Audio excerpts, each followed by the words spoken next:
I'll give you one final thought experiment. This is what you have to believe now, if you're a monotheist. Because we now know things we didn't used to know. We know that the human species could be as much as 200,000 years ago. That it becomes separate from the Cro-Magnons and the rival pre-human species. Could be as little as 100. Richard Dawkins thinks 200,000. Francis Collins, who did the Human Genome Project, who's, by the way, C.S. Lewis kind of Christian, thinks 100,000. All right, I'll take 100. I'll take 100. Here's what you have to believe. For 100,000 years, humans are born as a primate species. Expectation of life, what, 25 years for the first few 100,000 years? First few tens of thousands of years. Infant mortality, rife. Microorganism disease, terrifying. Earthquakes, volcanoes, extraordinary. And fights over land, over territory, over food, over women, over tribalism. Frightening too. For 96,000 years, heaven watches this. With folded arms, with indifference, with coldness. And then around 3,000 to 4,000 years ago, but only in really barbaric, illiterate parts of the Middle East. Not in China or where people can read or think or do science. No. In barbaric, illiterate, backward parts of the Middle East, it's decided we can't let this go on, we better intervene. And what better way than by human sacrifices and plagues and mass murder? And if that doesn't make them behave morally, we just don't know what does. If there is a single person in this room who can bring themselves to believe anything remotely like that, they convict themselves of being, first, very stupid, and second, very immoral. And thus, it seems to me that the case for divine intervention and for the supernatural falls, and that we should be glad that it's fallen. And thank you.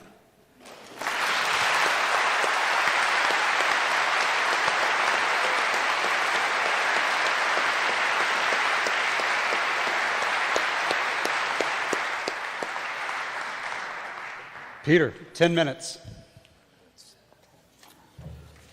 10 minutes. Yeah. Well, I can tell you're all enjoying the post-Saddam era, which we were told was so good. I wonder whether an invasion of the celestial regions might now be in order, and we could then have a post-God era, which would be of similar delightful quality.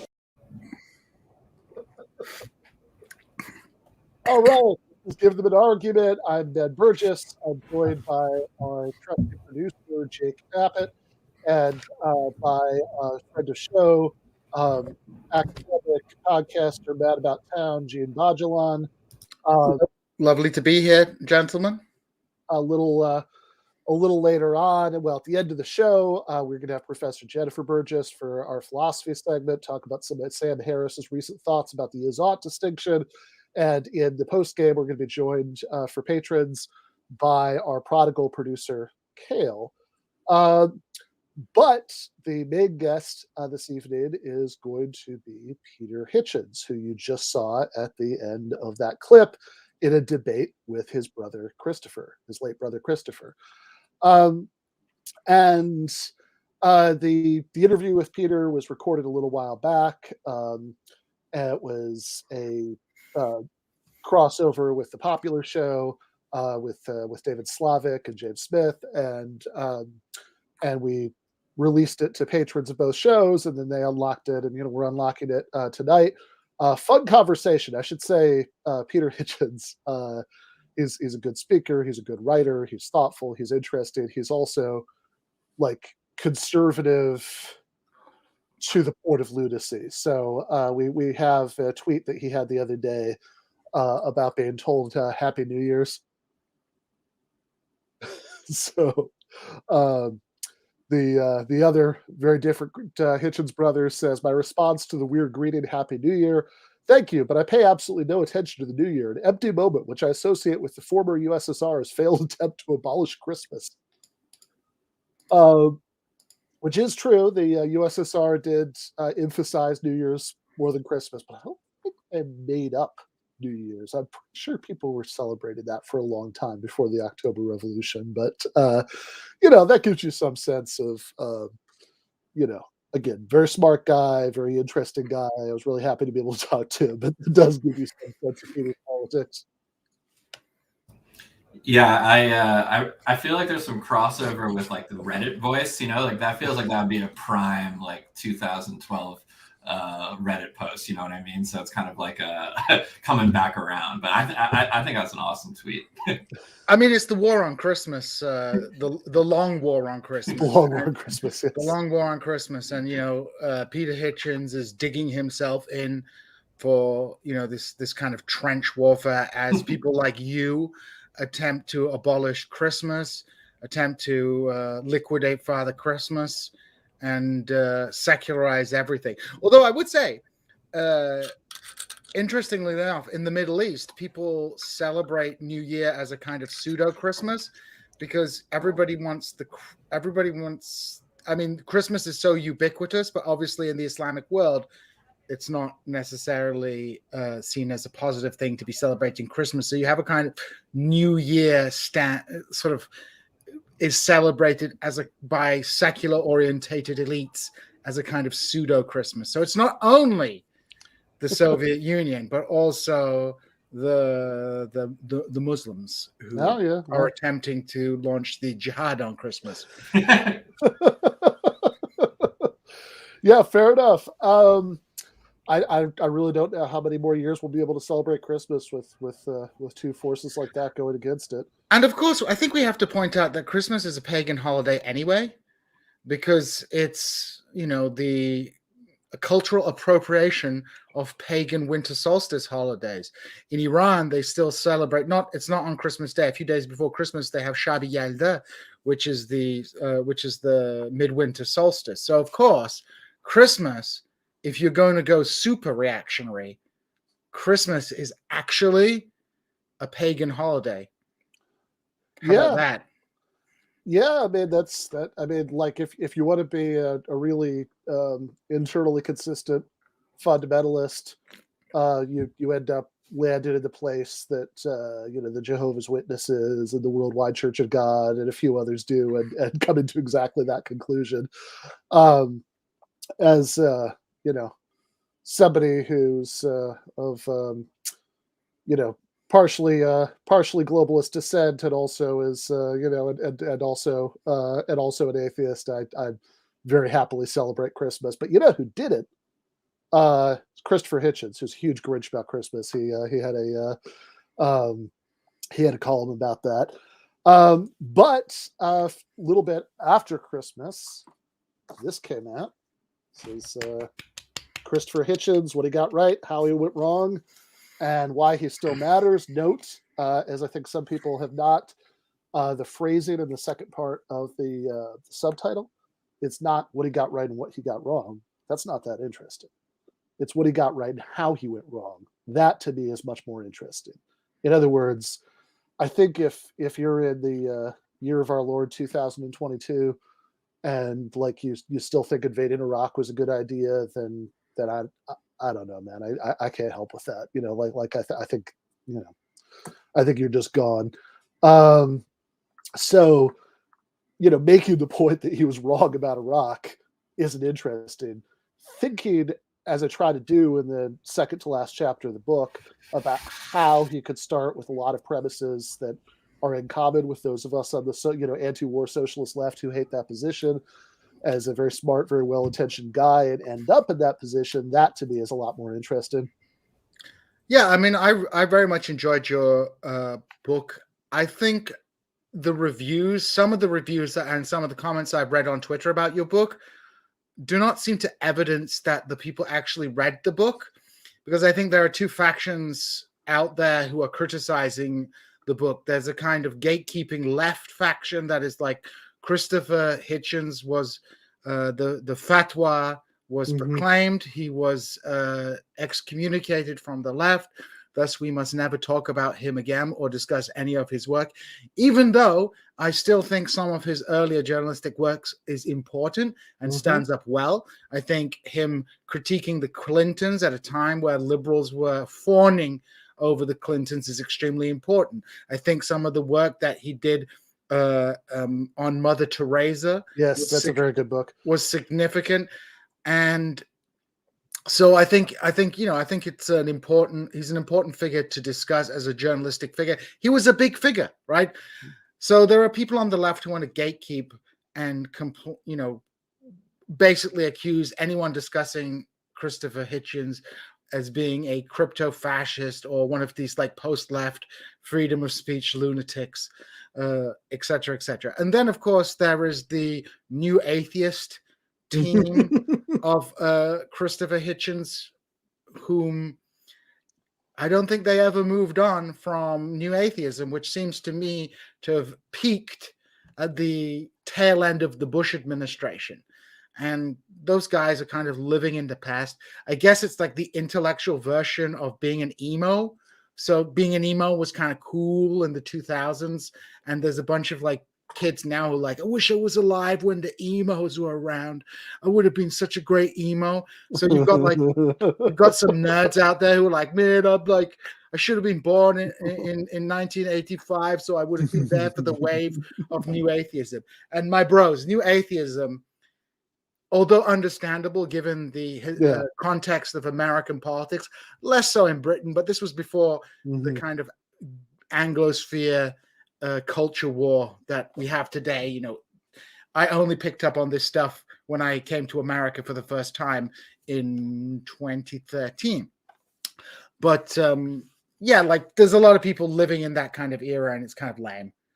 And J. Andrew Will is saying I have emo cred. I have no respect for emos. Emos are big babies, and they deserve nothing but derision because they just whine all the time. Sorry, emos out there. I'm a hater.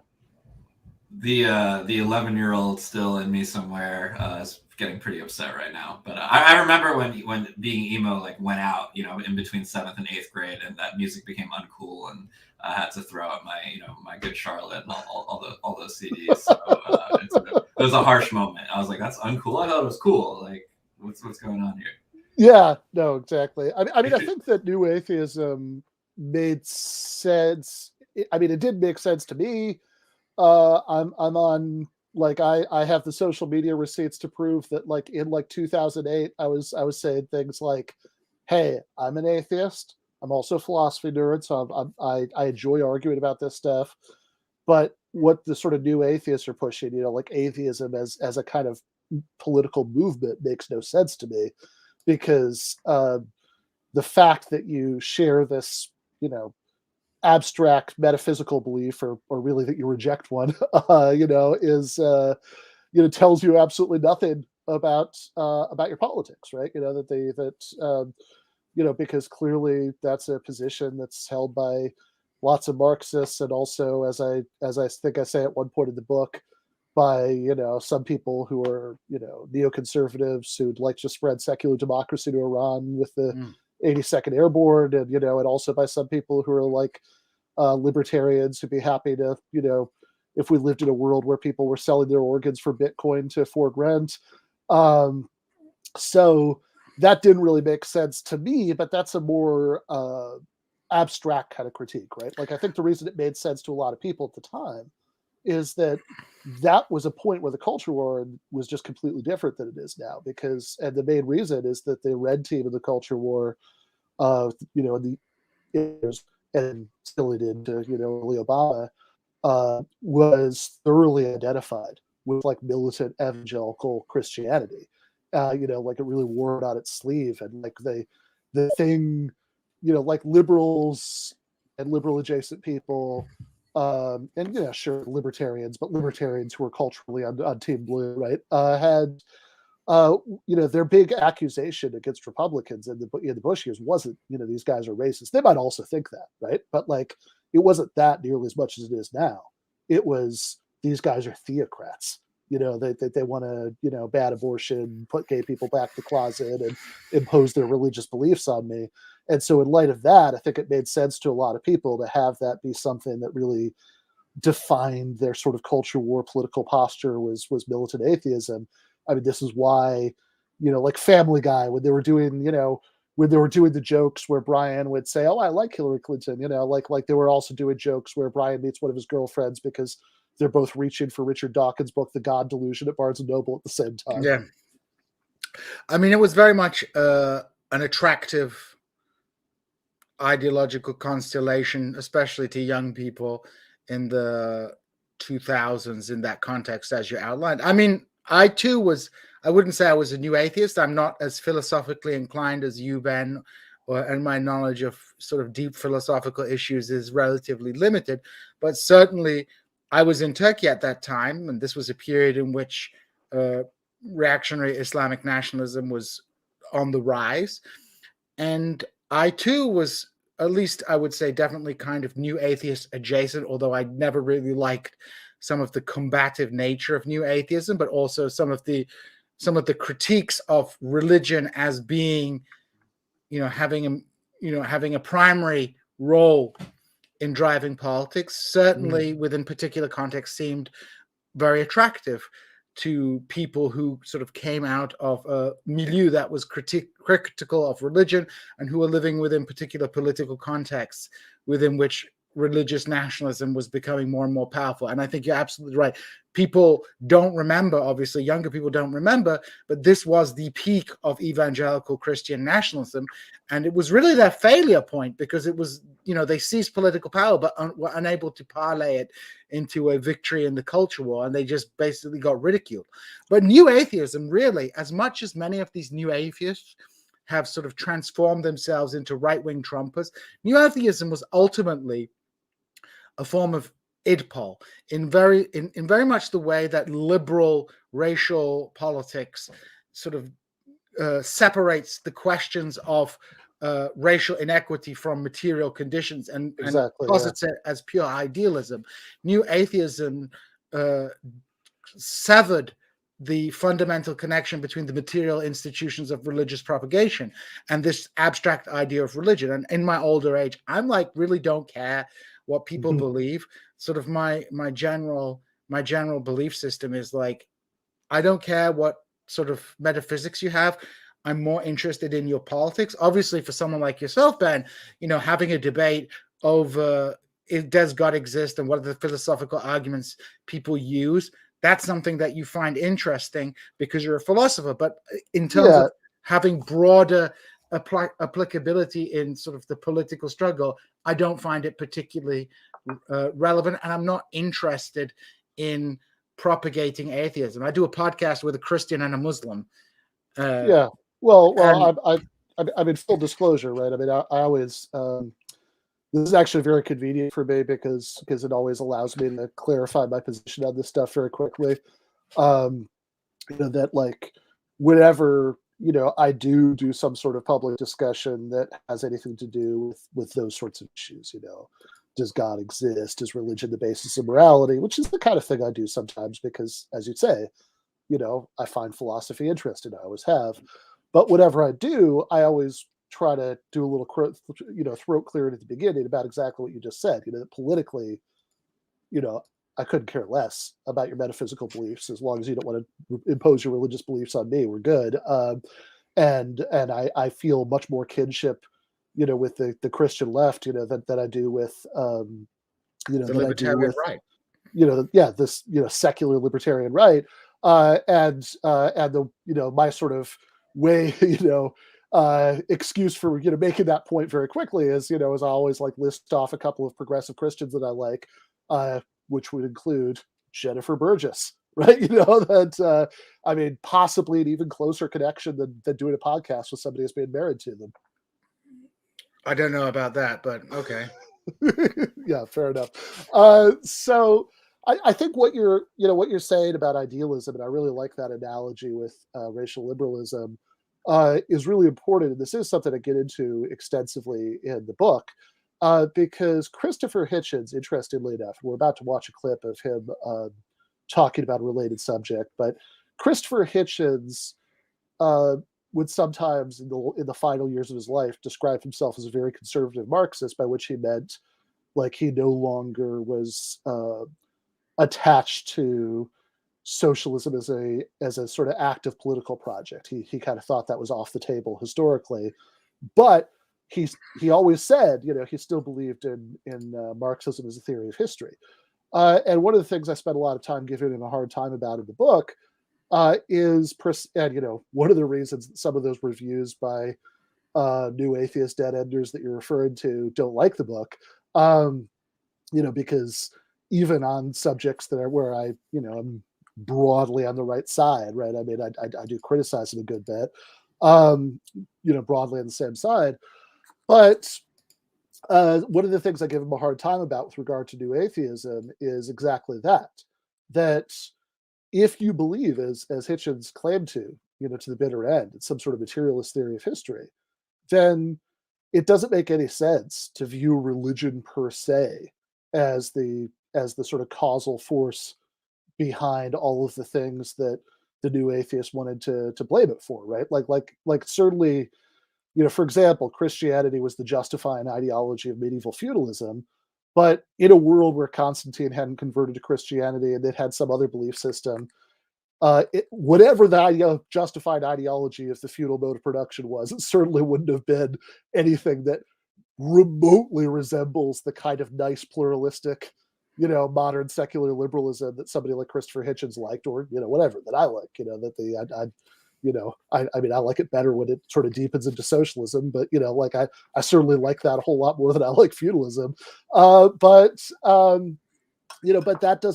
that doesn't really make sense. I think it gets the causation wrong. But it's idealist ultimately, right? We say religion poisons everything. No, I mean, I think economic structures poison everything. At the end of the day. But I think it is interesting that even in those last years, when he was not, when his politics had drifted in many ways much further from ours, he was still intellectually honest enough to push back against certain kinds of nonsense that people would say about the history of communism. And we have a clip of that. None of the czars and none of the Chinese kings, none of this.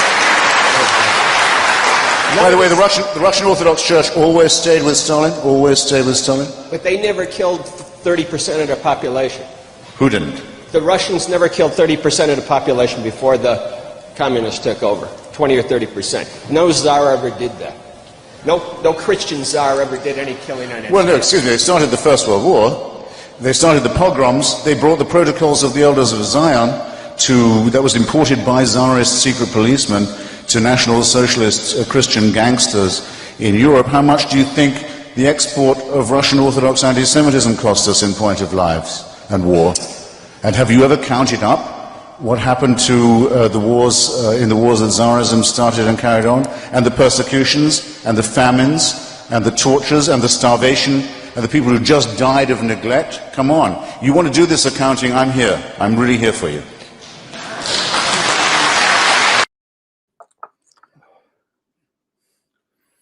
Good. No number wagging. I hate number wagging. It's ridiculous. I really hate this kind of argumentation because it's moronic, right? Because look, and you know this very well, Ben, I am not a super fan of the Stalinist model of socialism. I have my critiques of this, but let's all be honest about this. If we look at the process from which capitalism was born, it was an extremely brutal process.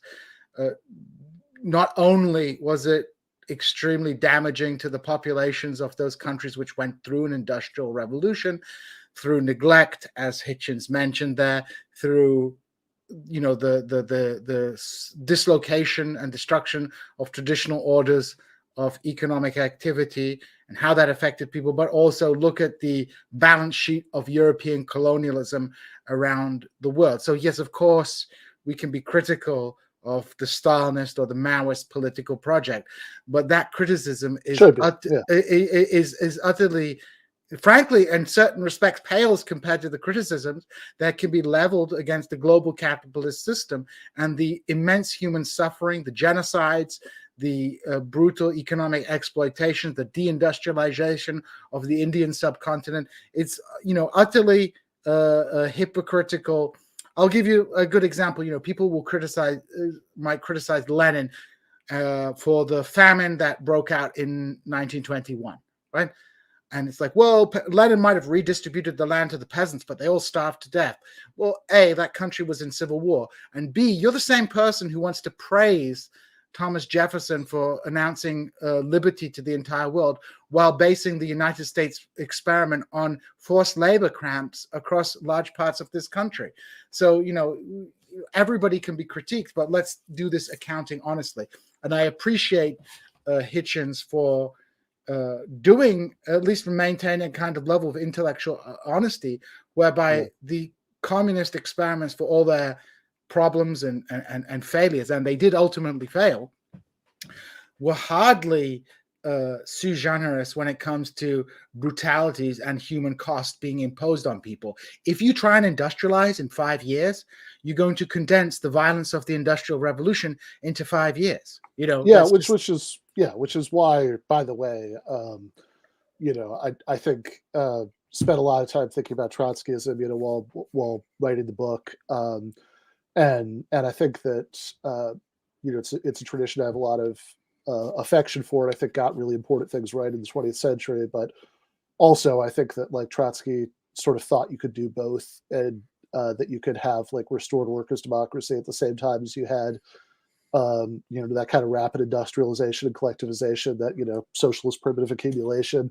And I think that's probably a fantasy, right? I think that you could have done what Stalin did, or you could have done what Bukharin advocated and had like a long-term version of the new economic policy, where you sort of gradually enticed peasants to join rural cooperatives and stuff like that.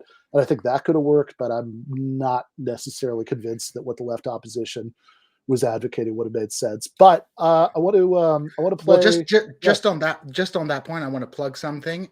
Please.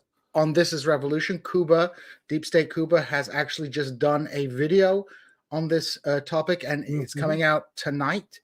And it specifically addresses this issue, which is the issue of basically Lenin's model of development and his and the debates that took place with Plekhanov.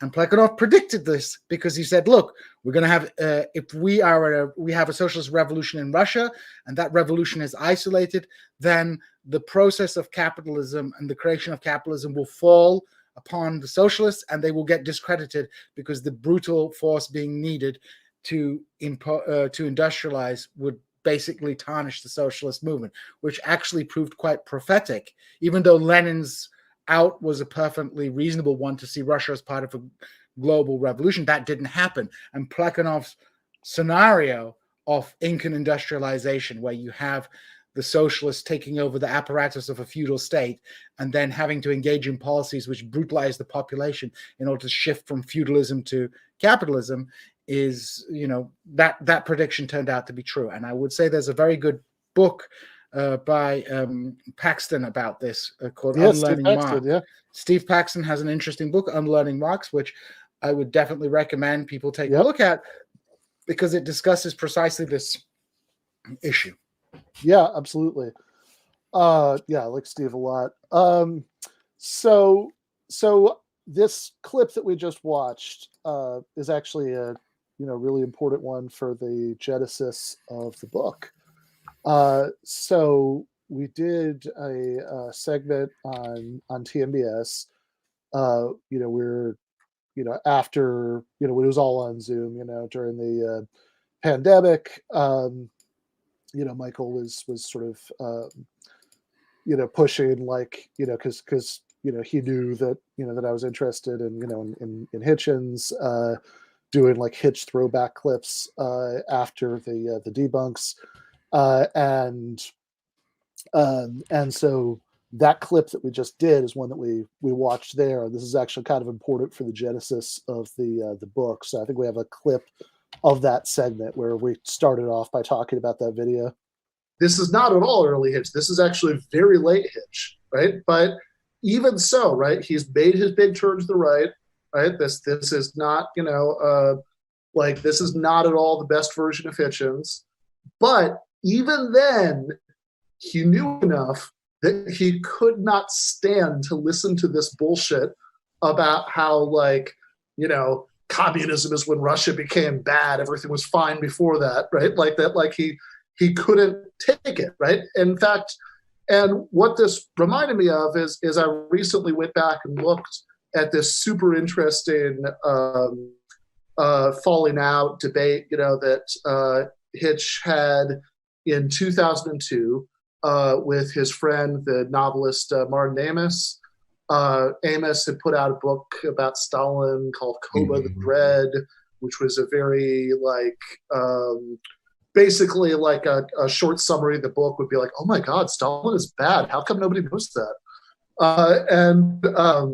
It's like a really like juvenile, like kind of book. And of course, a lot of people don't know. That's actually, that is kind of Martin Amis in a way. like a very posh accent. It is. A lot of people don't know that I vetted my first Pakistani at Bilal College. Incidentally, Stalin, not so good. Yeah, great novelist, kind of dumb politically. Right.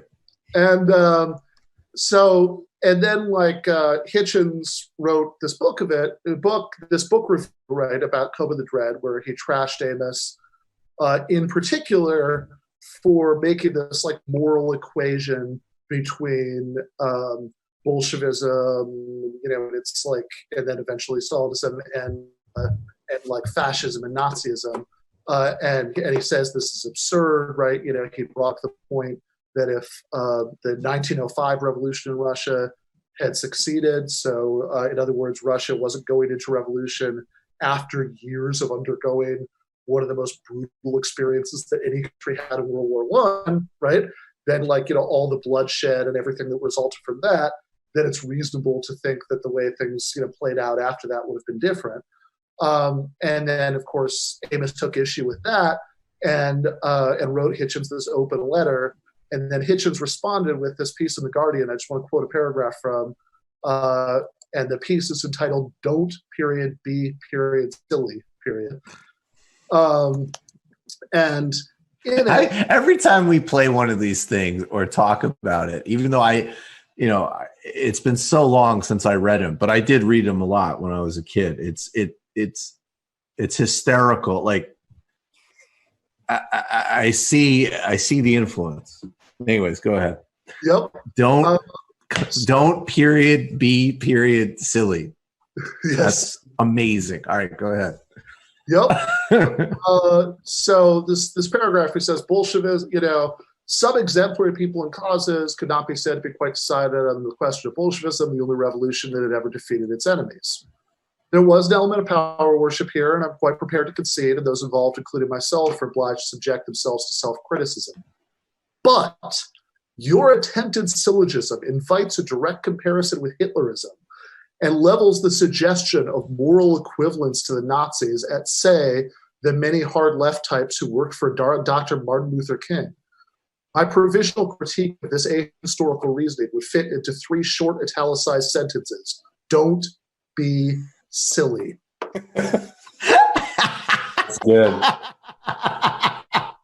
And this is, passing out this is Chris Matthews, Christopher Hitchens, you're a trot. Did you think that George W. Bush's dick looked big in that suit? And then Hitch is like, well, actually, there's a symbol, in the Iliad, virility, blah, blah, blah. Chris Matt's like, oh my God, you're so smart.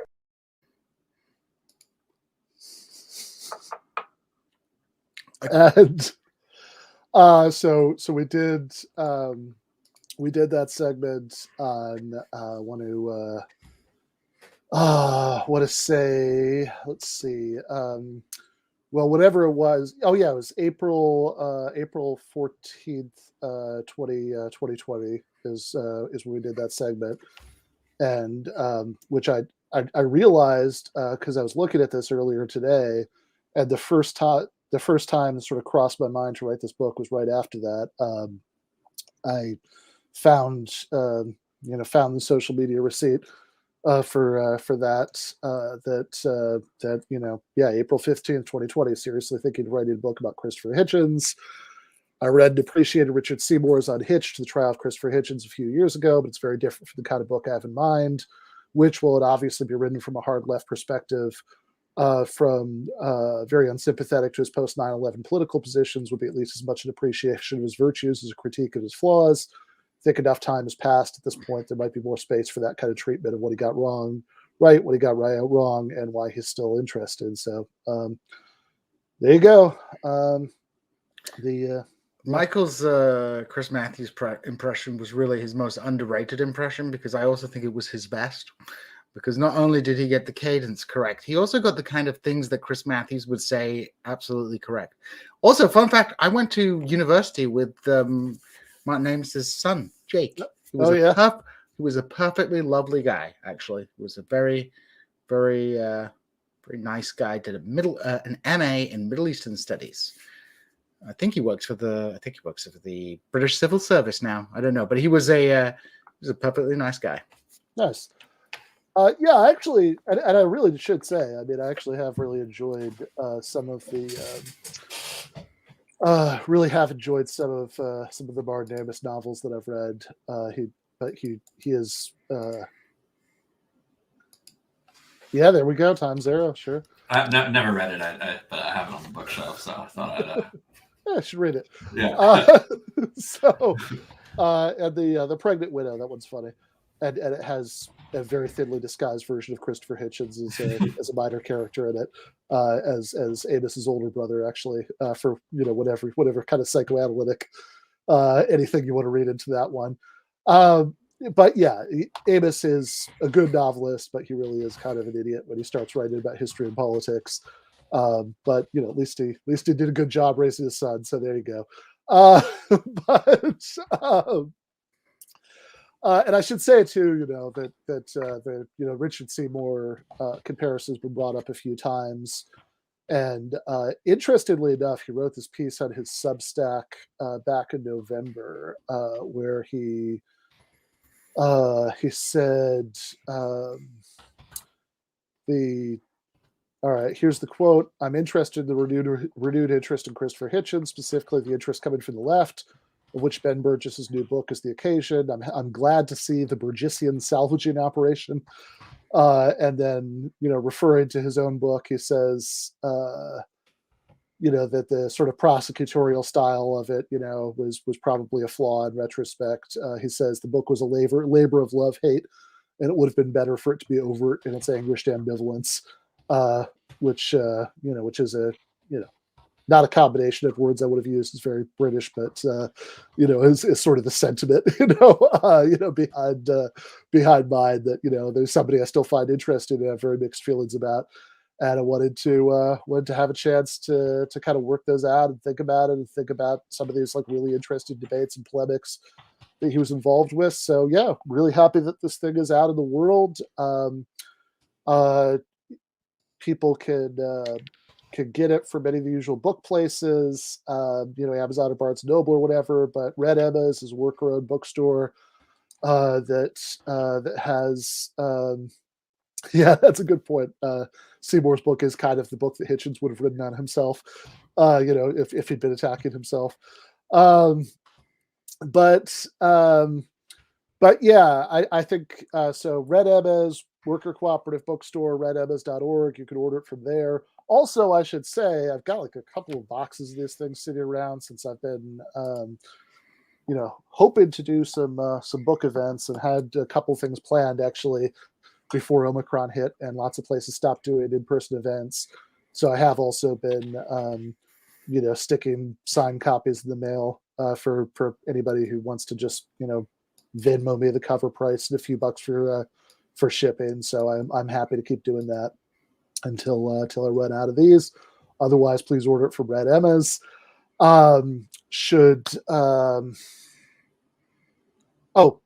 Quick plug before I forget, the Renegade University class on Marx starts tomorrow.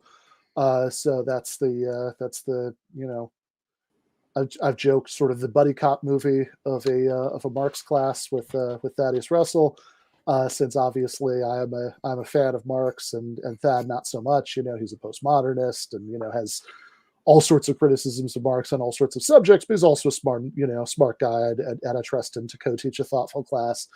And I think we should get a politically interested mixture of people in there. So just Google Renegade University if you want to find that. But we should get to the interview with Peter Hitchens. As I said, after this is over, Jen is going to be on, and we are going to talk about, I think, a less impressive member of the New Atheist Four Horsemen, Sam Harris, and his recent thoughts about the Azot gap.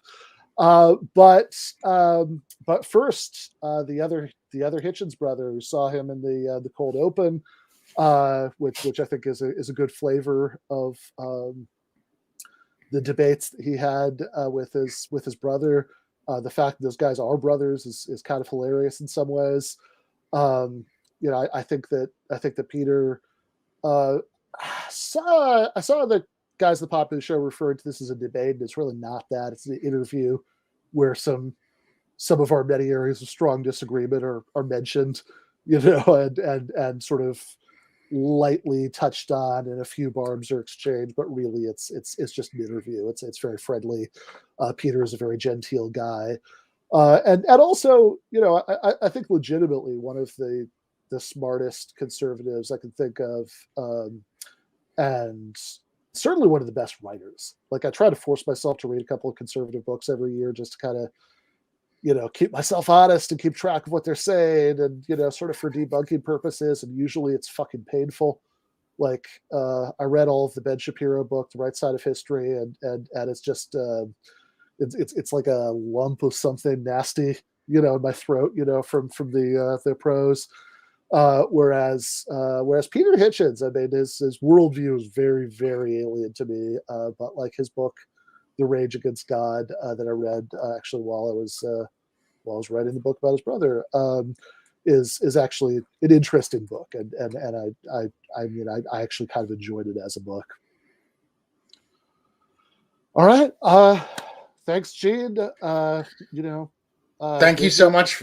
Thank you so much for having me on. It's a pleasure as always. It's nice to see you too, Jake. So I hope you guys, I wish you all the best for the new year, all the great successes. And I really think people should read your book. I think it's an interesting book. I think Christopher Hitchens is a significant fellow, whether we like him or we don't like him, or we think he went off the rails, which he kind of did go off the rails. Still worth talking about, still worth discussing, because the guy had a big impact on a generation of people. Bit before my generation, but still, I think a lot of Gen Xers were profoundly shaped by Christopher Hitchens' writings, and the portrayal that they felt was very significant. So I think you tackle it in a very sympathetic way.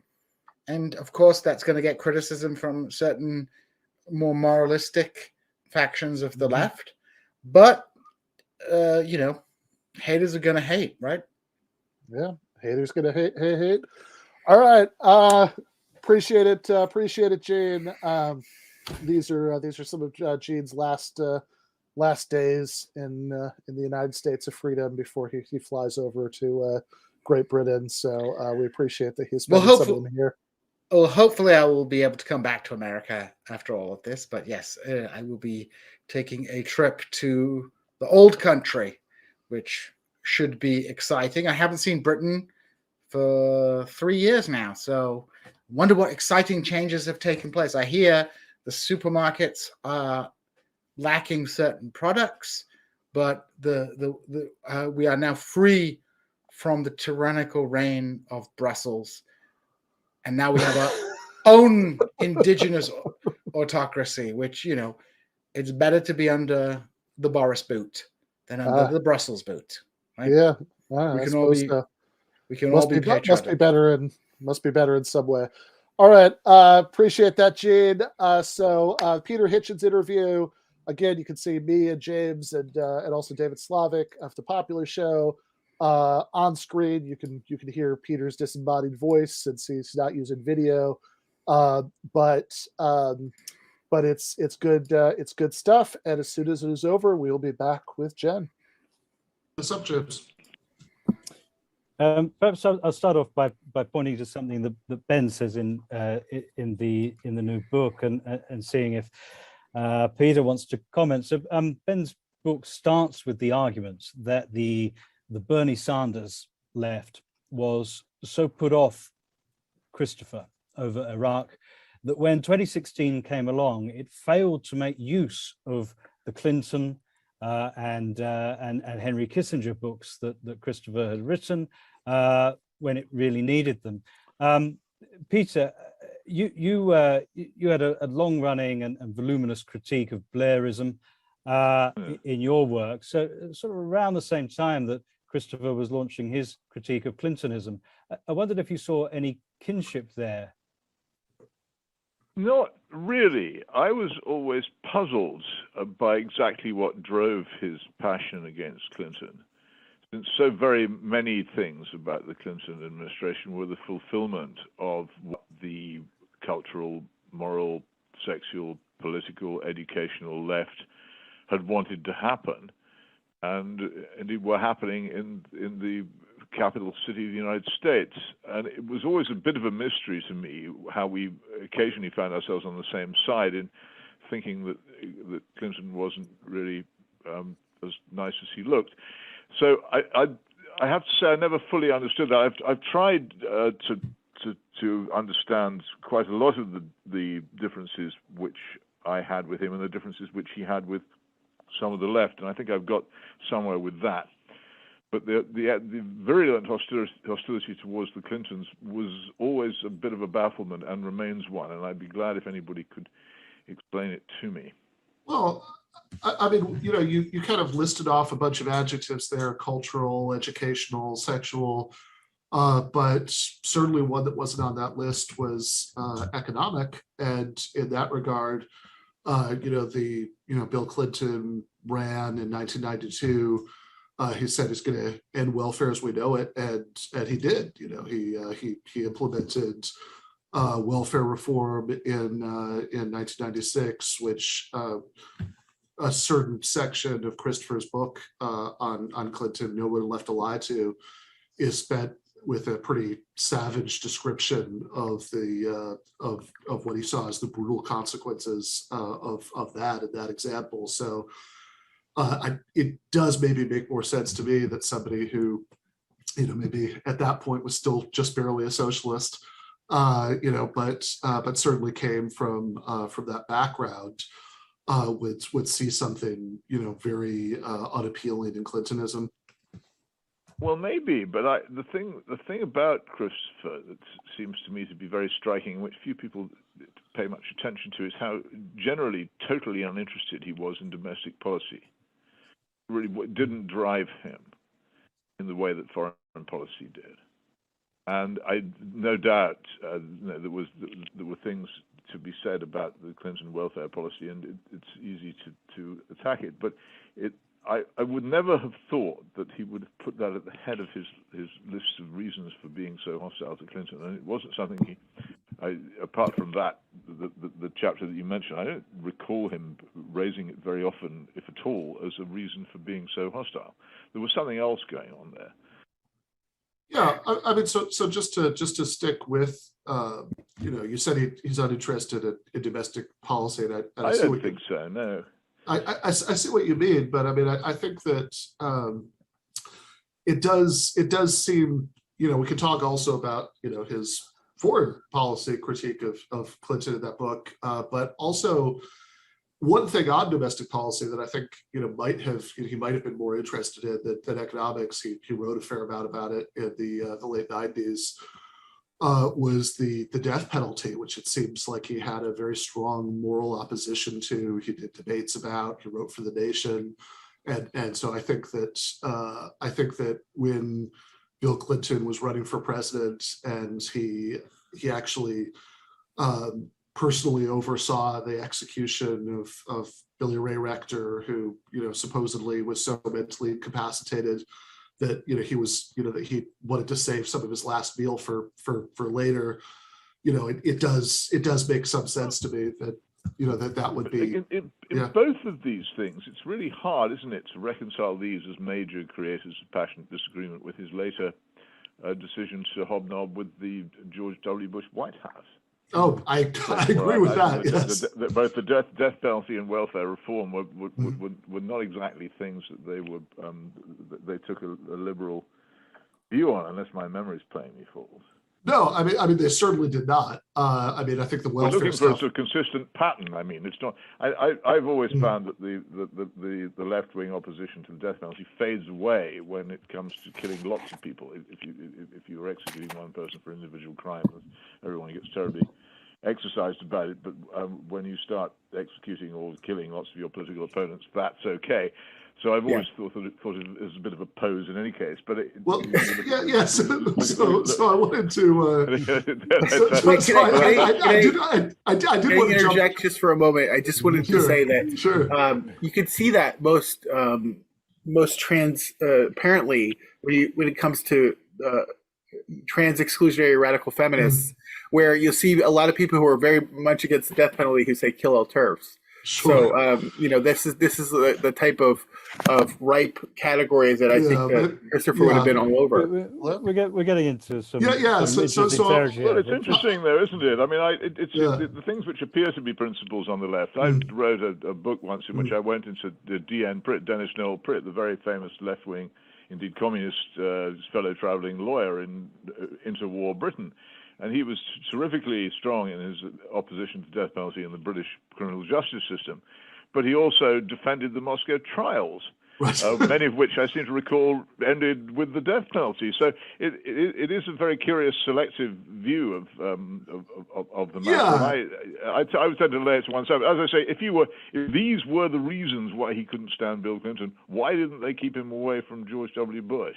Yeah, well, I think that does actually get us into a really interesting question about the extent to which there's continuity between his pre-2001 positions and his positions later. I mean, when George W. Bush was running for president, Christopher, in his column, in The Nation, was pretty harsh about him, but that changed because of his positions on the wars. And I did just want to say, because a minute ago, you made that comment about mass executions, but I would assume, but I think that the two interesting questions here are, okay, you're talking about people who are apologists for the Moscow trials, but of course, Christopher and you, when you were a radical leftist, were not in that tradition. No. I'm just making a general point. The left is quite tolerant of Trotskyists have to be tolerant of extraordinary things. If you are a Trotskyist, then you have to start making apologies for Leon Trotsky, who was no mean fist at the death penalty when it suited him to apply it. Well, in that respect, do you see, if Ben's given the part of the subtitle of his book, how he, Christopher Hitchens, went wrong, do you see a certain continuity in that respect? We on the left would talk about Hitchens's neoconservative conversion, but is there a respect in which, well, many of the neocons were former Trotskyists themselves? Is there a sense in which there's a continuity? I suppose I'm thinking, a lot of the case for the war in Iraq was couched in quite utopian state building terms. I wonder if you ever thought that this wasn't so much a betrayal of the left as a kind of continuity with certain habits of thought in it. No, I absolutely thought it was a continuity. I think that the what was engaged was quite a major piece of intellectual courage and originality in recognizing that if you were a utopian who believed that the world could be made over again, it was quite reasonable to place much more faith in the liberalized, crusading United States than continuing to mess around with the remnants of the failed Soviet experiment, or indeed with any other left-wing tendency, which in terms of major political power had vanished down the plumbing long before then. I think that there was a definite transfer of utopian loyalty from Marxism, Leninism to the idea of a new liberal world power spreading democracy and Jeffersonian ideas across the planet. I think it's beyond doubt that's what it was. And to describe Christopher as a neoconservative, I think is just inaccurate. I mean, there is a continuity between some forms of Trotskyism and some of the neoconservatives, but they also had domestic priorities, which I don't think he was interested in, and indeed would probably have disliked if they'd come up. The great cover for all that, of course, was the fact that the offensives launched by the Bush administration were against Islamist, either terrorists or power figures, and that enabled him to include his general hatred of religion in this campaign in such a way that his new conservative allies were able to forget that in fact his contempt for religion also included Christianity. Yeah, and one circle he never squared in all this, as far as I could see, was his position on the Israeli state. I think he continued to oppose the Israeli state and be in favor of the of Palestinian cause all the time. He was still attacking Islamism in its other forms. I mean, that's definitely true. There's you can watch footage from like 2002 on C-SPAN when Christopher is on with Andrew Sullivan, and they agreed about Iraq, but Collar brought up Israel-Palestine, and then Christopher starts arguing with Andrew Sullivan about that because Sullivan, of course, sees that it's the same issue, and Christopher says, no, that's different. The Palestinians, have a legitimate complaint. Yeah. So that's definitely like an awkward, continuity with his earlier politics that didn't quite fit with what he was saying now. But I was really interested in what you said about utopianism, because even though I definitely do see more discontinuity than you do, I think there's something very right about that having given up on socialism, which Christopher did sort of formally in Letters to a Young Contrarian in 2001, it does seem like part of the impetus for now supporting, what on the surface looks like this unimaginable alteration from his past politics, supporting U.S. imperialism in the Middle East, does get down but to. Can I just interject there?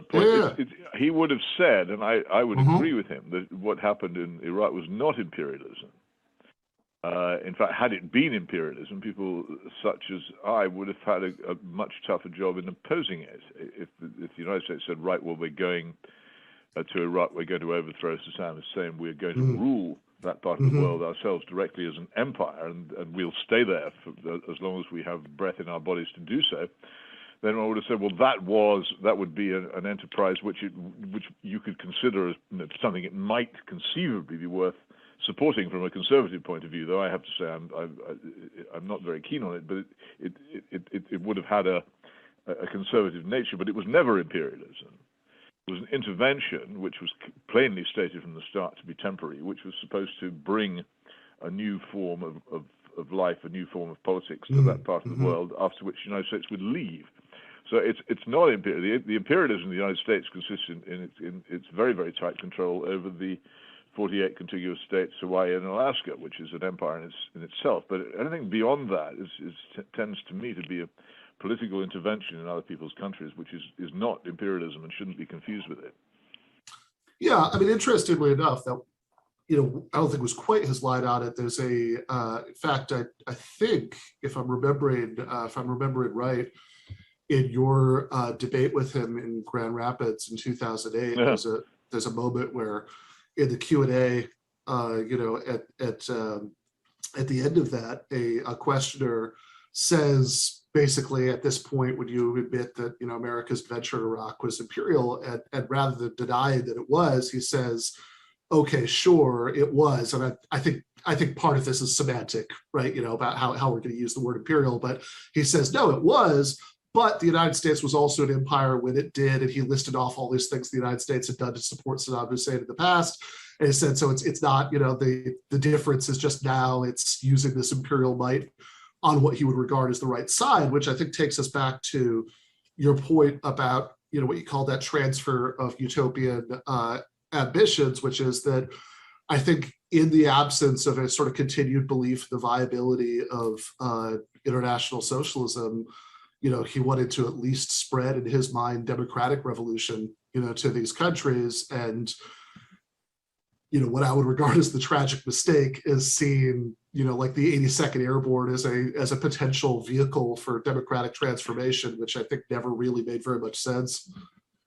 Well, there is a point here about whether the United States was itself a utopian concept, and whether it ever was, whether it was to begin with and then ceased to be, or whether it, under Clinton and after him, became one again. And it certainly was before the French Revolution. The American Revolution looked pretty radical and revolutionary to a lot of people. It wasn't all that sympathetic to Christianity. A lot of the people involved were deists rather than Christians at most. It was extraordinarily anti-monarchist, and the treatment of the remaining monarchists in the new United States after independence and after the victory of the Revolutionary War was pretty harsh. Executions, lynchings, tarrings and fetterings, people burnt out of their homes, and that's why Canada exists, for goodness sake. It was a much more radical revolution than people think, and only the French Revolution coming along afterwards has overshadowed that and made people forget it. And I think it was more the radicalism than the democracy of it that Christopher found appealing, hence his preoccupation with Thomas Jefferson. The sense in which Christopher found himself in the minority, or very often found himself disagreeing with interlocutors except for the one issue of Iraq, there's a sense in which you were a kind of mirror image, because your opposition to Iraq was not particularly widely shared on the right at the time. And it's also worth stressing that what might be called your right anti-imperialism, or at least right anti-interventionism, continues to this day, where you continue to make yourself unpopular with a lot of people on the right and the centre left as well, such as on the issue of Syria. Is there a sense in which you sort of saw a kind of reflection there that both of you actually were dissenters on your own sides? And could you also say something about how you think your view of the British state and of Western intervention in general differed from Christopher's, not necessarily in what you wanted to see happen, but in terms of what you thought the motives were? What did you think was behind the push to intervention? Well, I think that the Bush intervention was a later stage of something which began over Yugoslavia. And I was completely perplexed by Yugoslavia. I'd spent so much of my life entangled in the Cold War and a far simpler controversy between Soviet power in Europe and the continued power of the Communist Party and the Soviet Union, things which I had unambiguously opposed and didn't have any difficulty with. When it came to Yugoslavia, I thought, well, here is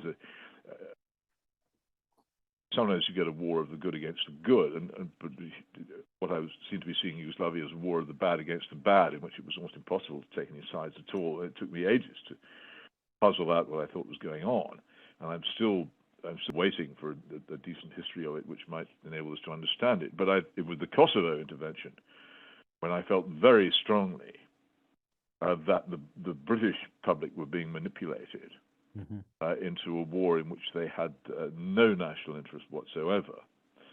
That began my long walk down the path of anti-interventionism. I just felt that this was a mistake, and I also felt that the quite often it's the nature of the propaganda of my opponents which convinces me that they're wrong. they're generally, the more intolerant and furious people are, and the more they're inclined to use emotion rather than reason, the more suspicious I am of any argument. Later on, after I've been appalled by these characteristics, I begin to discover in more detail why it was I was against it. So I'd been through all that with Kosovo and made myself unpopular on that, quite independently of anything else, in an effort to understand the post-Cold War world, in which I was a bit lost, honestly, because I'd been deprived of an enemy and didn't really know where to turn. So I don't think there are coincidences in this, but I don't think there was any real dialectic between his position and mine. I don't think we spent all that much time examining each other's positions, honestly. One question I want to ask, and this is comes from a friend of the show called Alice from Queens on Twitter. As we're talking about enemies, who, and this is a question for both of you, who do you think Christopher's enemies would have been today?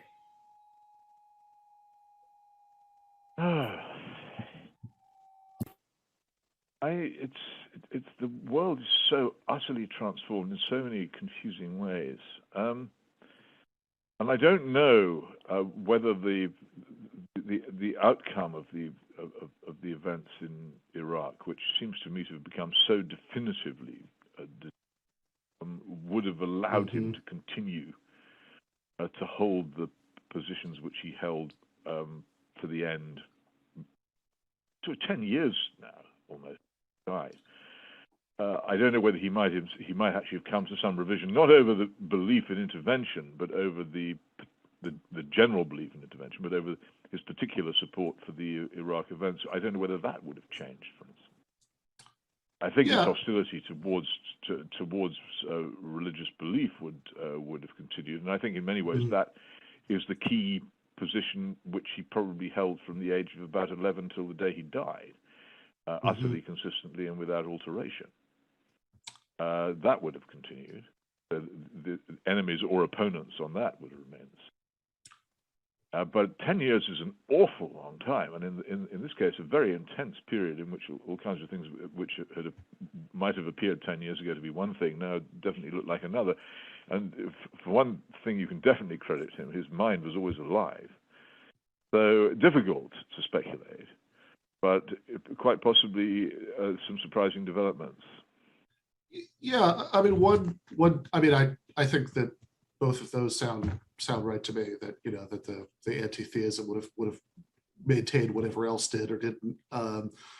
But and Iraq, I have no idea. I'd like to think that he would have seen the error of his ways there, but I'm not confident. But one other thread is that two things that happened in those 10 years were Donald Trump and Brexit, and in fact the earlier debate that you had with him, Peter, in 1999. That's when it was. Yes, more than 20 years ago. Yeah, about 22 years ago. Was about essentially Brexit. About whether about the Britain's relationship to the European Union. I'm awkward about this. I didn't actually support the campaign to leave the European Union through referendum. I hate referenda very much, and I thought I didn't either campaign or vote in it, in fact. And I try as hard as I possibly can not to use the term Brexit except to save time, because my own conception of what was important was so completely different from that campaign. So I would say it was about an utterly different objection to the European Union. My objection to it was constitutional and legal. I think an awful lot of that I could have accepted. I'd had no particular objection to, and why should anyone, to pretty extensive economic cooperation with the European Union. And I've said many times that I would have perfectly happily accepted staying in the single market and taken a Norwegian position on this.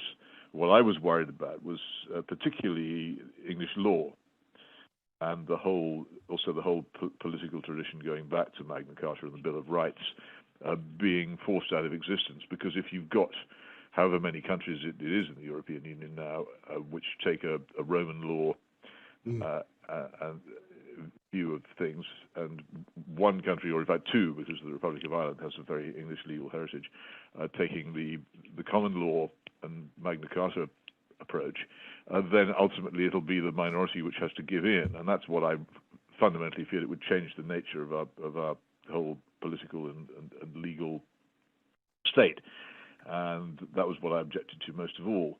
And none of that seems to me to have been properly resolved by the form of departure that we've had. So it was an argument, but please don't mix me up with what you would call Brexiteers, because I don't really have much in common. I don't think Britain should become Singapore on Thames, and I don't believe that leaving the European Union is a sudden great new future of free trade and wonders. My objections were political and it is interesting to be reminded in Ben's book that Christopher had in common with many radical and formerly radical leftists of the 1990s. Perry Anderson was among them.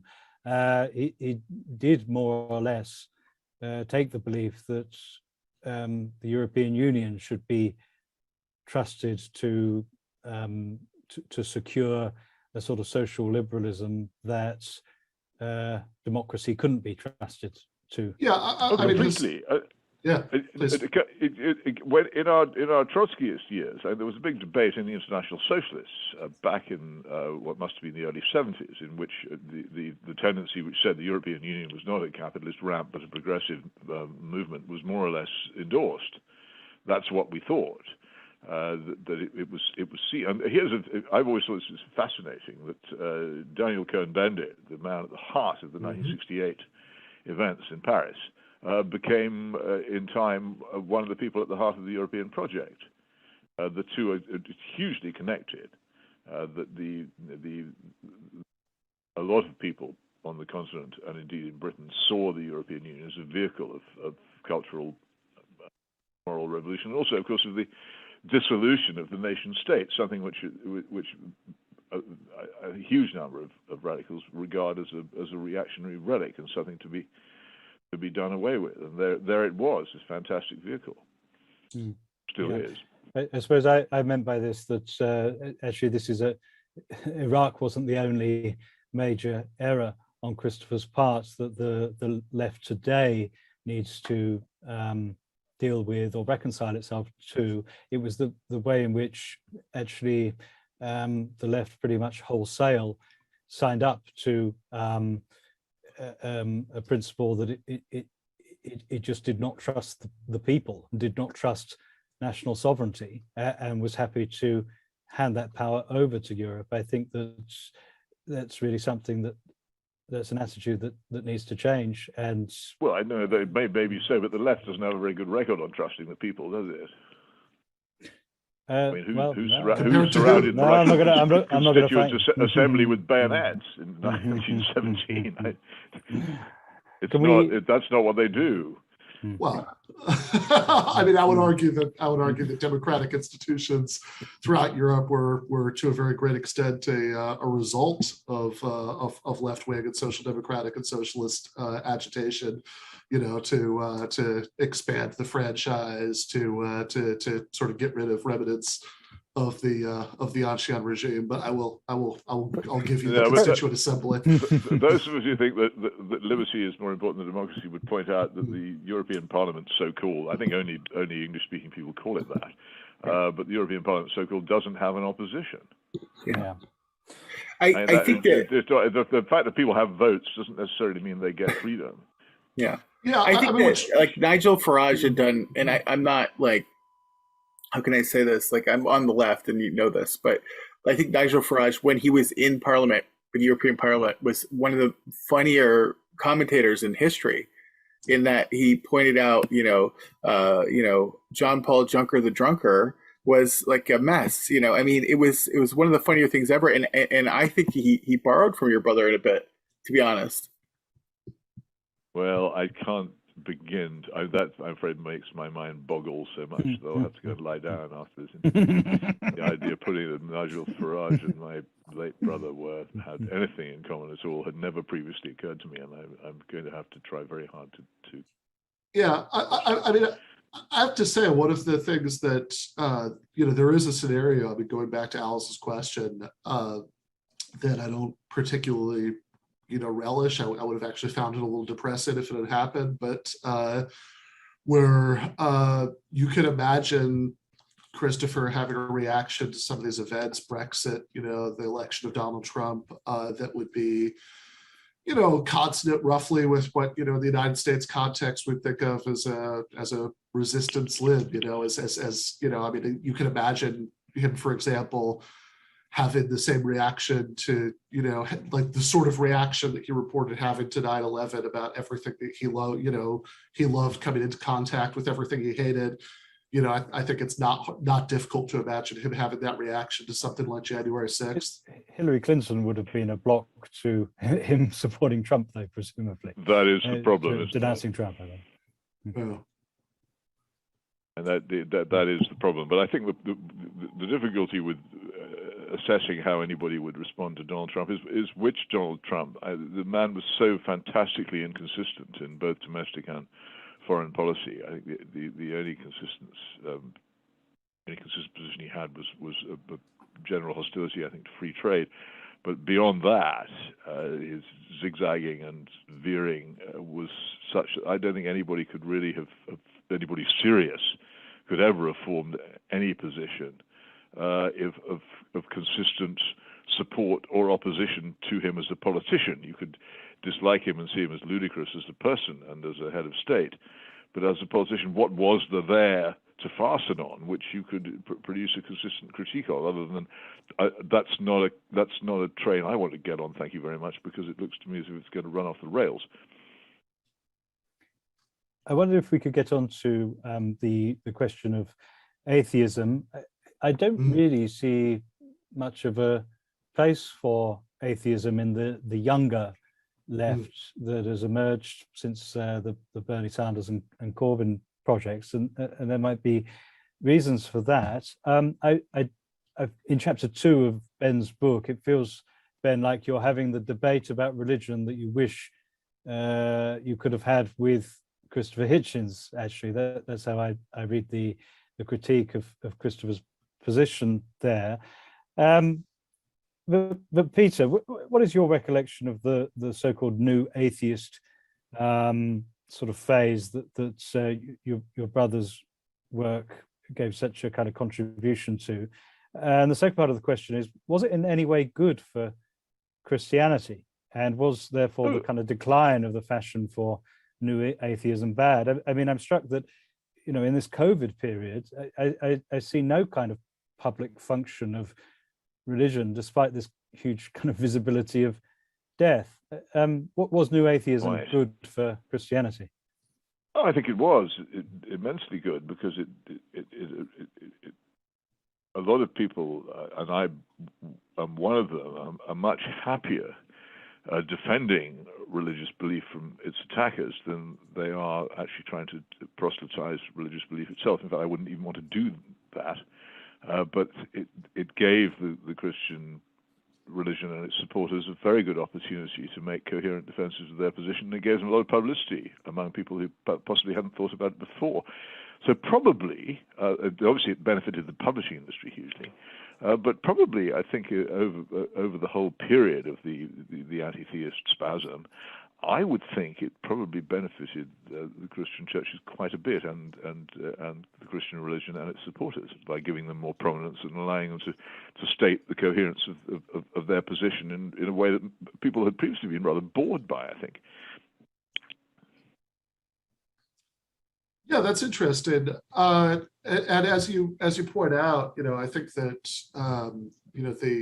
I think on, let's say, among liberals and then to the left of that, actual leftists, that atheism is much less visible now, certainly, than it was in the 2000s. I suspect that part of that, and I mean, this is a little strange because we've been talking about Christopher Hitchens, who obviously had the ambiguous position with regard to some of these things, but part of that is that certainly in the United States, the right that people were reacted to was defined by, George W. Bush and his most visible supporters who really wore Christianity on their sleeves in a way that there's just no equivalent of in the 2020s, at least in the United States, right? It's no, even though one of Donald Trump's biggest support bases, was most reliable voting blocks, was the evangelicals. Certainly, not only did Donald Trump himself never really talk about religion, it's almost unimaginable that he would have. Well, yeah, I think he used to attend that Norman Vincent Peale church. I never got the impression he had any serious religious belief, and it always astonished me that important strands of Christianity in the United States thought that they were wise to support him. But the real danger to the Christian religion in the Western world is not atheism or anti-theism; it's indifference. I think so many people now are brought up in Britain. I think this is probably increasingly true in the United States now. So many people are brought up in Britain with no knowledge of the Christian religion whatsoever. Certainly they don't get Christian upbringings or educations. It's a matter of puzzlement. And Christopher and I come from one of the last probably were among the last people in the English middle class still to be brought up in a seriously Christian fashion, particularly at school, something which has now pretty much disappeared. And he was fighting a wrestling match against an opponent who was wholly visible to him, but not to anybody else. It reminds me of someone I once saw on the other side of a valley, apparently having a tremendous struggle with nobody, blading his fists about and waving his arms. I later on found out that he'd been attacked by a swarm of wasps and was beating them off. It's completely invisible to anybody who wasn't close up to him. And that's often the way Christopher looks at me, fighting away against the horror of religion, when in fact, for most people, it's completely invisible and had played no part in their lives. So I'm sorry to laugh because I've been thinking about this a lot lately, about how many, and this is maybe because I'm terminally online, and I know James is a little less so, and Ben is absolutely, totally poisoned by online, but about how many people are like revolting against a patriarchy that doesn't seem to exist anymore. And, they're like, oh, the desire, the pressure to get married and have children, and it just doesn't seem to be there anymore. And I think, maybe Christopher was ahead of the game on that. Maybe. I think that I think he performed a very useful function for an awful lot of people who'd grown up in small or medium-sized American towns where the Christian religion was still quite powerful, both at home and in public life, in the way their parents acted and talked and behaved. And to have an advocate who was incredibly articulate and obviously well-educated and knew the religions which he was attacking and could respond with the biblical quotation and all the rest of it to those who were supporting it. For a lot of people who had come out of those small towns and wanted to live lives free of the pressure which they had experienced to get married, have children, join the patriarchy, it was useful because I think the United States has been going through in the past 30 or so years a de-Christianization. And I think he happened to strike a very important moment in the de-Christianization when a lot of people wanted, as I say, an articulate and coherent and educated advocate against the religious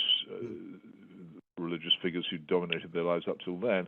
But I think it's gone through that now, and I think that if you look carefully, you'd find that the Christian religion in the United States is much weaker than it was 3 decades ago.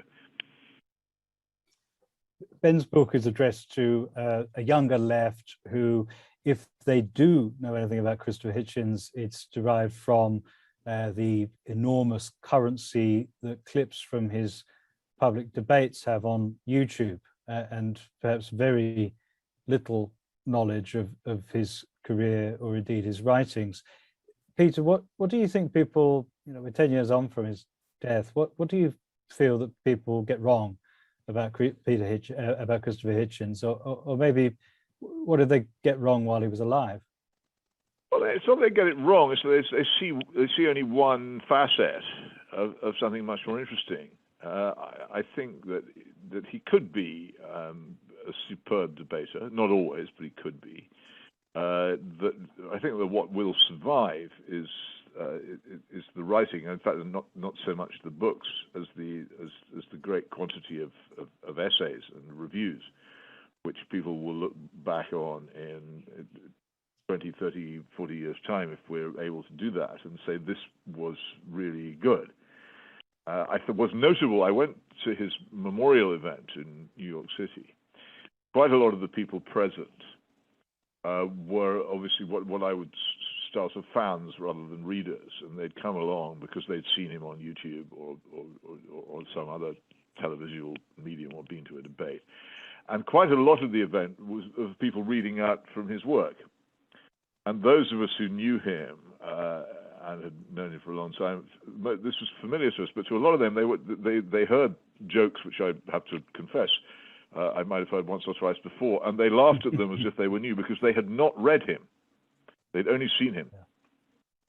So I think there are going to be two separate memories, two entirely separate memories. Those of the people who were completely enthused by the anti-theist period and loved the debates and the YouTube stuff, and those who read him.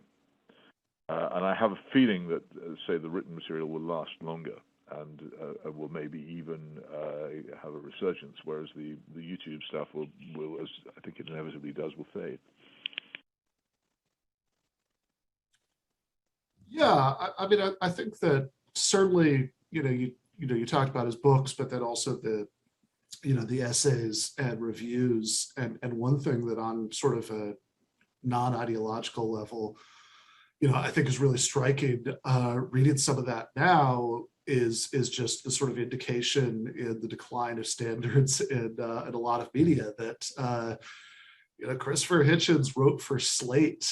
That's I mean, if you've read Slate anytime in the last recent years, right, it's kind of hard to imagine anything that's as that has the kind of depth of his writing at its best, or honestly even the more mediocre examples of his writing appear in there. That there was like an audience, I guess, at the time that was interested in these sort of extremely historically literate, interesting essays and even short opinion pieces that had that quality that even if you disagreed with the conclusion, you'd say, oh, okay, that was actually good. That's interesting, right? Like it's the decline of despite yourself, yeah, the decline of bourgeois wit as well. Yeah, that too. That you guys were the sort of last generation for that to be inculcated in, Peter. I mean, again, we both of us, him more than me, because I sabotaged my own education. But both of us went through the last probably full extent of an English boarding school and, in his case, university Oxbridge education, which which gave people an ability to both communicate and think, which I think is so absent now from so much debate, even at supposedly high levels. People just can't do it, and this endures. But we were incredibly lucky to catch the end of it, because it was being dismantled even as we were going through it, and that is one of the reasons why he, not just in the United States, though I think more so because of the perhaps slightly exaggerated respect given to the English accent in the United States, but also in England as well. That's one thing which endures. Here is a genuinely educated person who can use the English language to its full extent in a way which hardly anybody can do now. I have a question that slightly departs from the Christopher theme, Peter, if you don't mind.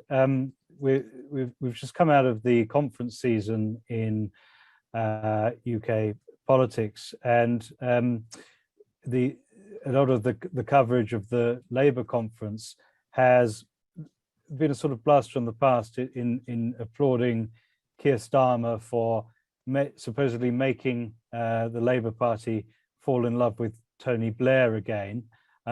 This, I think, is just a kind of mirage constructed by your colleagues in journalism and is hardly deeply felt in the country. But when these kinds of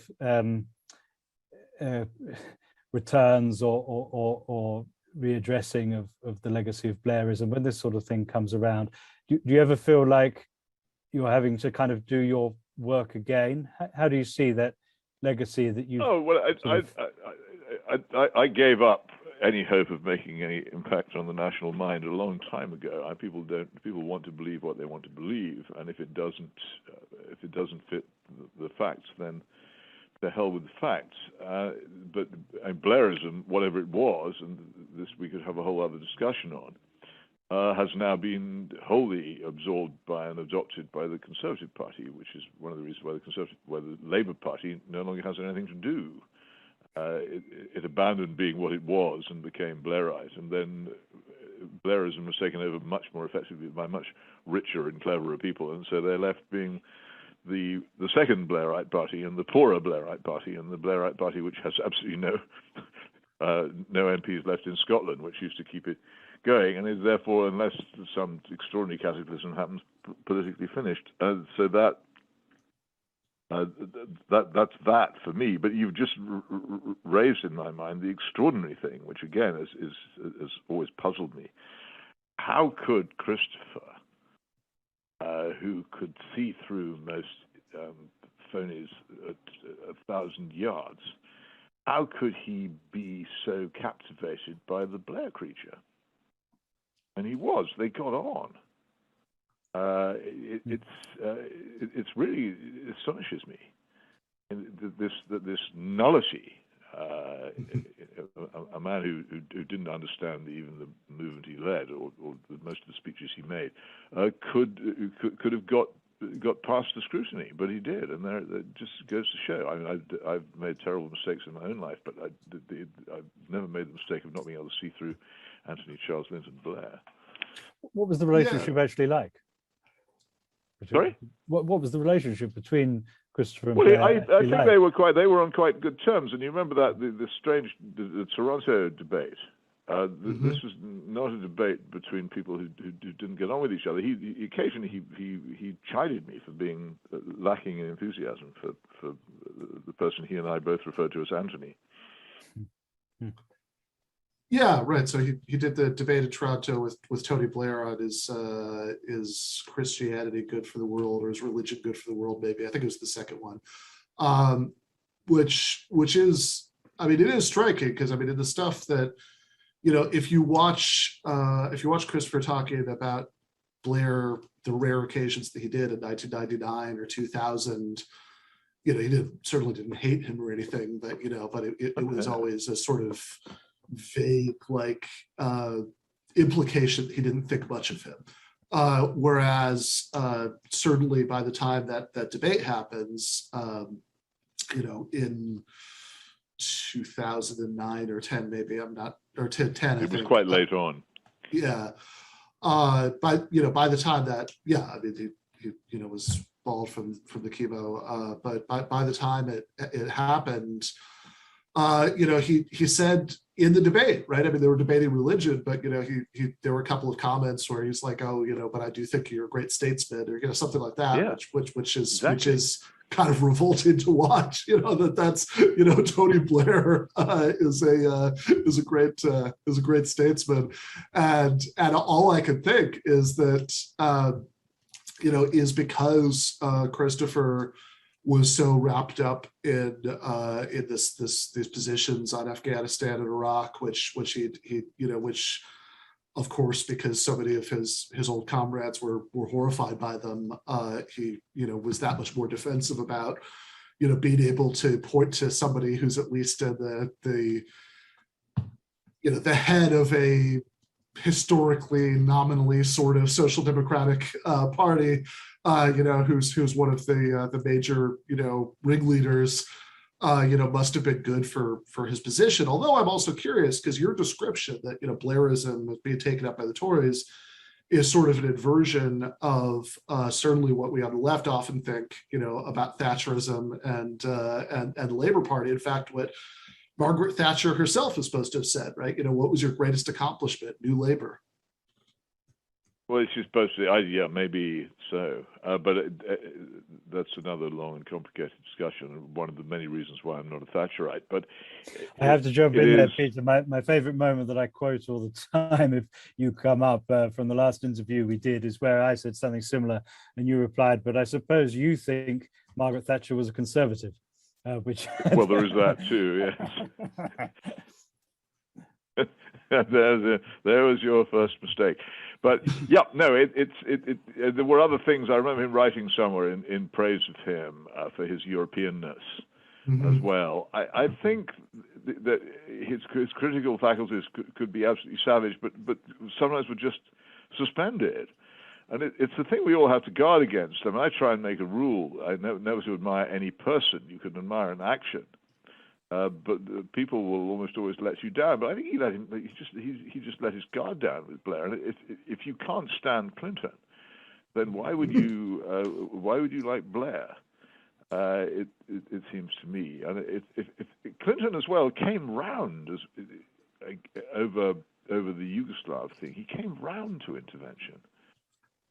So he would, if he'd been around, if he'd come a little bit later, if things had turned out differently, might well have been doing the things that George W. Bush was doing. So again, these are puzzles to me. The hostilities to Clinton and the liking for Blair are oddities in the whole thing, which make it impossible to come up with a kind of consistent analysis.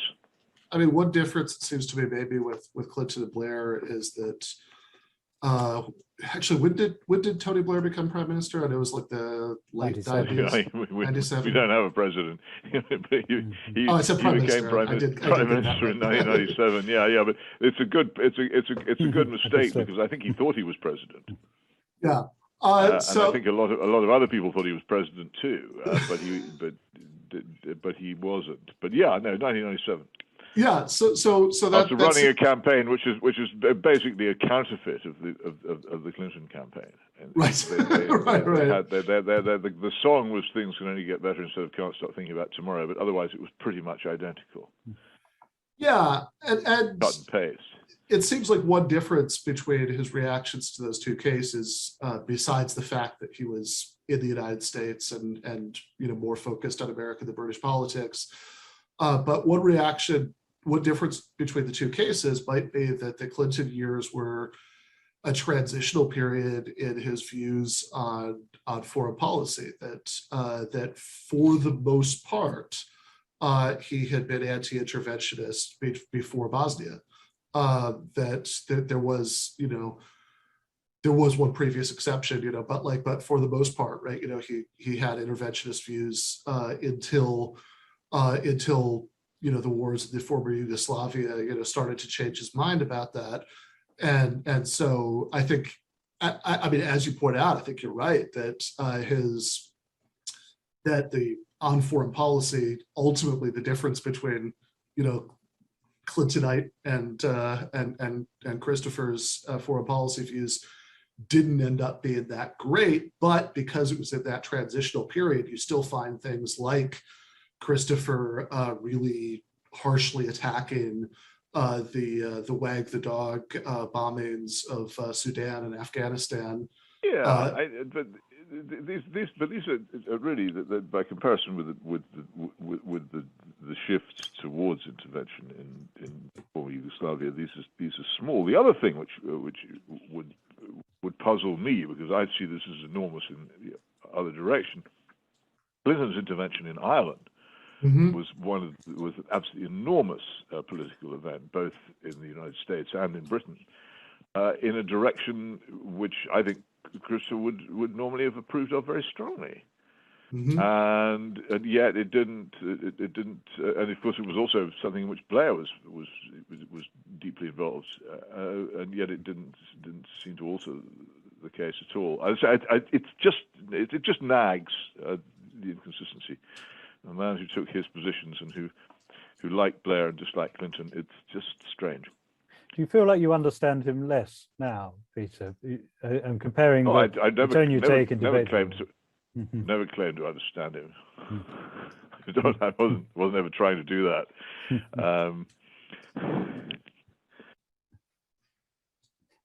Did you feel he understood you? I have no idea. I don't think either of us was trying all that hard to understand the other one.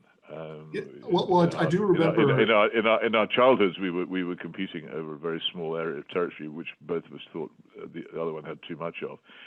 And later on, so we'd gone largely our separate ways until, in a very, very strange way, our completely separate, in my case, minor celebrity trajectories brought us together again in a way which I think either of us either expected or particularly wanted.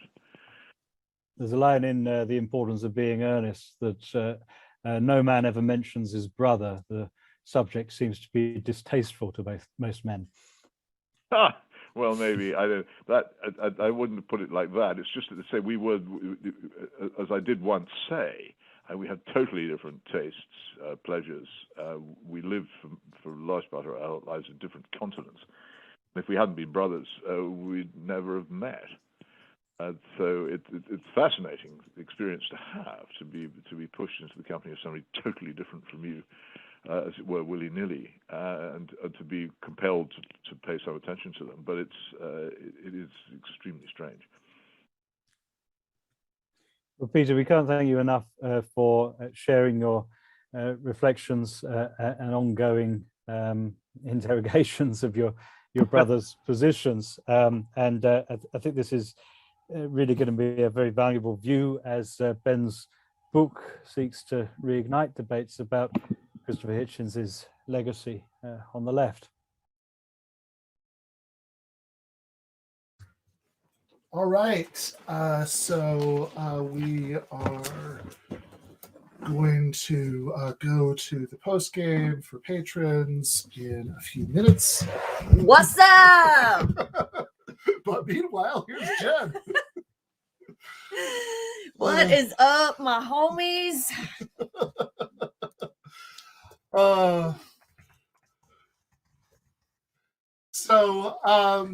So we thought for the philosophy segment this week, we could talk about somebody who I think is a much less impressive member of the same group as Christopher Hitchens was in the 2000s, Sam Harris, who just tweeted this a couple of days ago. Do we have the tweet? Hugs, no, I'm sorry. All right. This is Sam Harris on Twitter on New Year's Eve. Question for fans of the is-ought impasse in ethics. Why don't we have a similar problem with reasoning itself? Why aren't we tempted to worry, for instance? The fact that A is bigger than B doesn't allow us to say that we ought to believe that A is bigger than B. Now, I have seen a good number of people on social media say that this is word salad, that they have no idea what he's talking about. We can help with that. I do know what he's talking about, but he's still wrong and very confused. Sorry, Andrea. We're just stuck with this. We're strapped to the mast. This is going to happen. So to understand, I think what's going on with Sam's latest thoughts about this, you have to get a big thing that he's been pushing for years since he wrote a book called The Moral Landscape. I wrote an article about this a couple of years ago. It was called The Problem with Sam Harris's Moral Theory. It was one of the first things I wrote for Arc Digital Media. And a lot of the same ground is covered in the Sam Harris chapter of Michael Brooks's book, Against the Web. And basically, Harris believes that we can derive morality from science, or at least he says he believes this. He says it all the time. Now, he might be lying, but this is what he says. Why am I hanging off I don't think We're very poorly positioned here. Yeah, the Peter Hitchens interview ended earlier than I remembered it ended. So, Jen, get in here.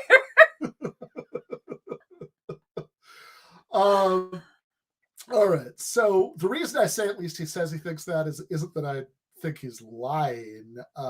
It's just that I think he's so confused that I'm not sure he's accurately described his own position. But because you try to figure out what that means exactly, to say that science could tell us what's morally right and what's morally wrong. The obvious problem, going back to David Hume, is the idea that there's this gap between is and ought. So what does that mean? That we can't get to what ought from what is. What ought. What ought? What we What ought to do from what is the case. Yeah. So anytime you have an ought conclusion, a moral or political conclusion, you're talking about rights or obligations or what should happen. I can't tell where I'm supposed to be. Always looking. So my eyes aren't like. Always gotta. No, but that was good. That was good. So always got to make that gesture when you come to a conclusion about what ought to happen. Anytime you do that, if it's going to be a valid argument, you have to have an ought premise. So, for example, people will say, like, I don't know, fetuses are human beings, therefore abortion is wrong. And you can understand what's going on in that argument. There's what we call an implied premise. Yeah, there we go. You ought not to kill human beings. Right, exactly. So, but often, something that we take to be so clear that we don't need to spell it out. Yeah, an enthymeme is the fancy name for that. Argument where not all the premises are explicitly spelled out. And oftentimes... You always got to get so fancy. So oftentimes... I'm not drunk, I promise. Just loopy for other reasons. So oftentimes the reason we don't spell it out is we just think they're so obvious that you sort of don't need to. It's not, it's not important. And surely some moral arguments are like that. I think in the abortion case, if you read like Judith Jarvis Thompson talking about the sick violinist, that could make you question whether that premise is universally true, that implied premise. There are other ways of attacking that. But there are definitely cases where that's totally fine to do that, right? If I say John is a bad person, and you say, why is John a bad person? Well, John is a bad person because he, I don't know, killed his mother. Because he killed his mother. What up, Kathy? So you don't actually have to normally, in a normal conversation with human beings, you don't have to spell out it's bad to kill your mother. Because we all just kind of take that for granted, going through our lives, you can come up with an exception, but really the great majority, as a rule of thumb, it's definitely wrong to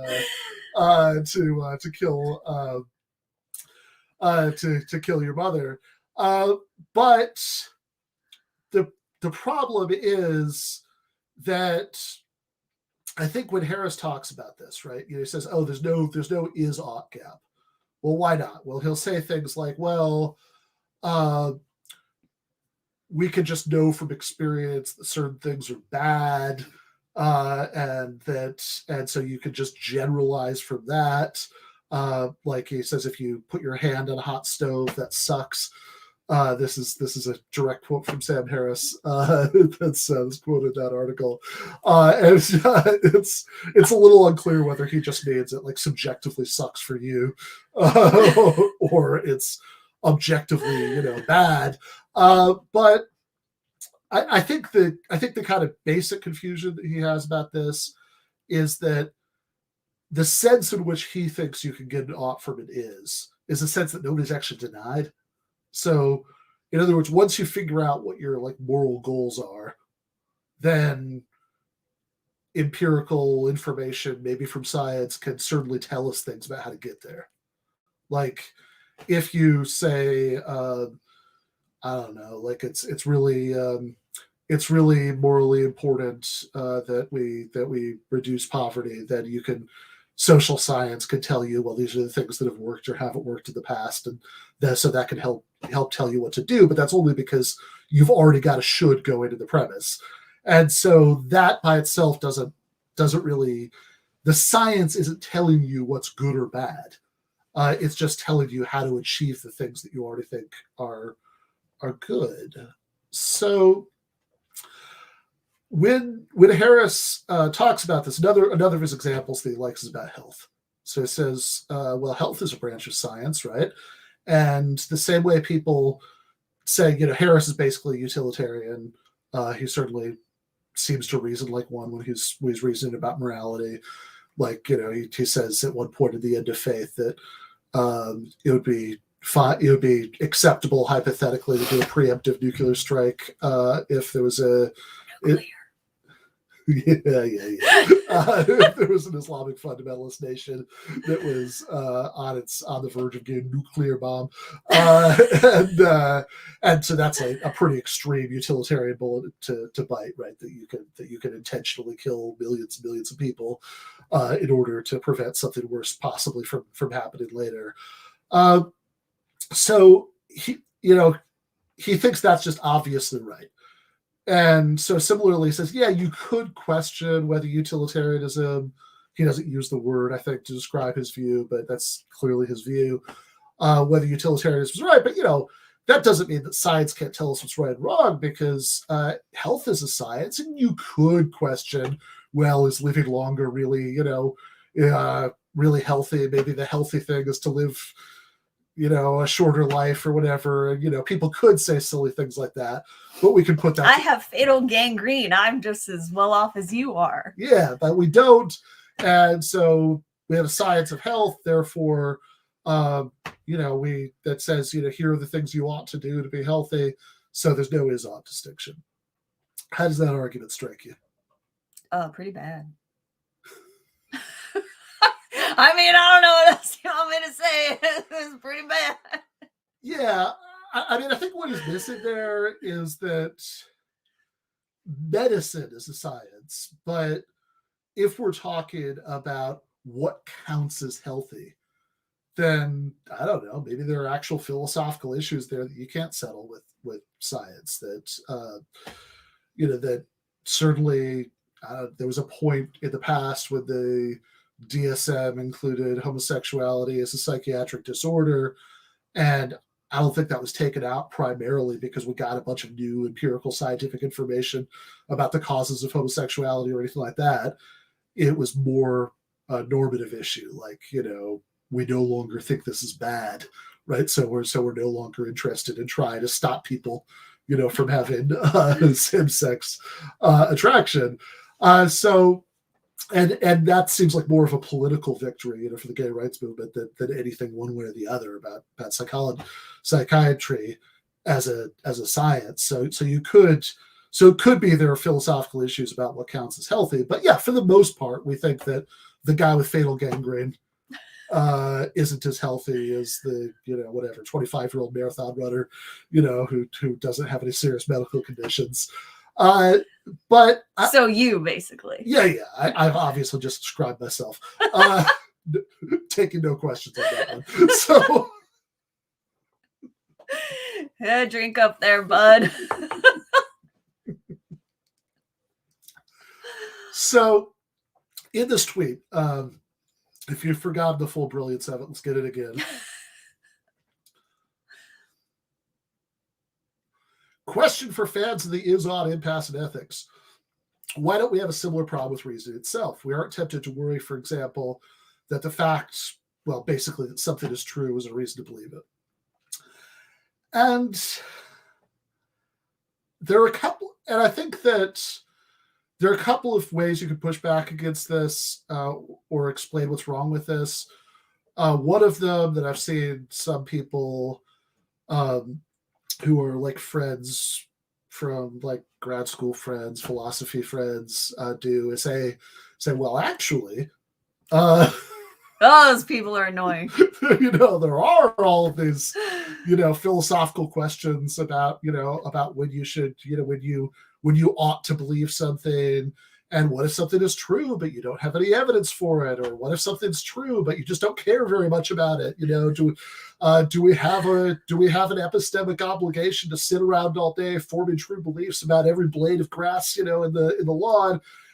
And I think these are all good points, but also I say this with love. I think the people that I'm talking about are kind of missing the main problem that's going on here. You don't say. Like, I think there's such a thing as being like a little bit too much of a philosopher about this stuff,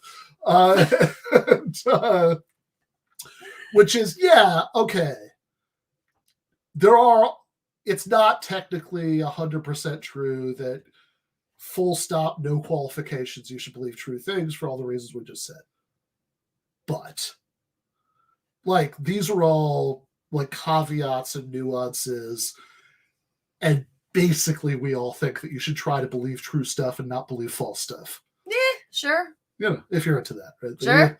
So like the idea that like rationality, so that the norms of rationality, the shoulds of rationality, are basically about like truth as a goal and avoidance of falsehood as a goal, is not actually super controversial among like 99.999% of human beings, 99.999% of the time, right? There's the thing that Cicero says about how there's no proposition so absurd that no philosopher has denied it, Ain't that the truth? And so, yes, you can come up with people who deny this stuff. Don't commit me with that. But like basically that's not super controversial.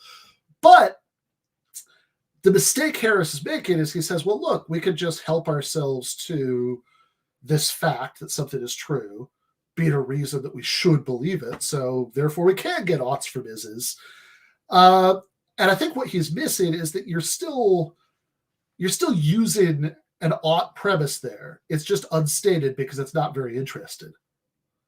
Like, you should believe true stuff is still an implied premise, and the inference from such and such is true, you should believe it. It's just a really boring premise and you don't really need to spell it out because we all kind of take that for granted. Whereas like his, the same way that like, okay, medicine is a science, but that doesn't mean that like what counts as healthy is an issue that science can tell us about. In fact, Kant uses an example, the groundwork of the metaphysics of morals, that the same medical knowledge that would tell you a doctor how to cure somebody could also tell them how to like poison them so nobody will ever find out. And science certainly can't tell you which one to do, right? Like that's a normative decision. So it's like, yeah, there is still a gap between something is true and you should believe it. It's just that the gap, the normative premise that gets you across that gap is really obvious and uninteresting. Whereas like the kind of normative premise that Harris wants to help himself to is like utilitarianism is true, which is a lot less obvious that you should try to believe true stuff. Sure. So, yeah, I don't know. I think Kant greater than symbol Sam Harris. I think that's the takeaway. I suppose I can get behind that. All right. Fair enough. All right. So I'm not sure I really contributed a lot here, but I may have lightened the mood or something. You have any thoughts about this? Not really, no. All right. Jen has been packing all day. Oh, what a life. We're about to head back to Atlanta. So, that we are. This may not. You want to put that up on the No, I do not, J. Andrew. Thanks, Jake. So J. Andrew World says, I can't believe this was the conclusion, which is as good a place to end this as any. But if you are a GTAA patron, which you really should be. You really should. You get a bonus episode. every Saturday. Even I don't get a bonus episode. I know, right? Like, you get a bonus episode every Saturday. We record it. Jen tries to come in. I'm like, nope, patrons only. Yeah. Don't do that. Patrons, yes. Wives, no. You get a bonus episode every Saturday. You get access to the Discord. You get the monthly Sopranos recap bonus episodes, and you get patron exclusive post games every Monday night. And on the post game we're about to go to,